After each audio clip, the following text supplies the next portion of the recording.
దర్శి పట్టణంలో నమ్మకముగా నాణ్యముగా అందమైన ఆభరణములను అందుబాటు ధరలతో సకాలంలో అందించి ఖాతాదారుల మన్ననలు పొందిన Amrutha Sai gold house and pawn broker. తాకట్టు వ్యాపారం, బంగారు ఆభరణములపై రుణ సౌకర్యం కలదు. ఇట్లు మీ Devathi Ramarao, Devathi Eshwar Sai. Amrutha Sai gold house and pawn brokers, గడియార స్తంభం వద్ద కురిచేడు రోడ్, దర్శి. ప్రేక్షకులకు నమస్కారం. ఏడిఎన్ న్యూస్ టీవీ మన దర్శి, మన లోకల్ ఛానల్.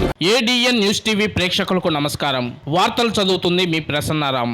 ఈ రోజు మార్కాపురం శాసనసభ్యులు కందుల నారాయణ రెడ్డి మార్కాపురం పట్టణంలోని విద్యానగర్ మరియు శివాలయం వద్ద ఉన్న వినాయక మండపాల వద్ద వినాయకమయ స్వామికి ప్రత్యేక పూజా కార్యక్రమాలు నిర్వహించి స్వామివారి ఆశీస్సులు తీసుకున్నారు. అనంతరం అన్నదాన కార్యక్రమంలో పాల్గొన్నారు. ఈ కార్యక్రమంలో ఆయా మండపాల కమిటీ సభ్యులు, తెలుగుదేశం పార్టీ నాయకులు, కార్యకర్తలు, అభిమానులు తదితరులు పాల్గొన్నారు.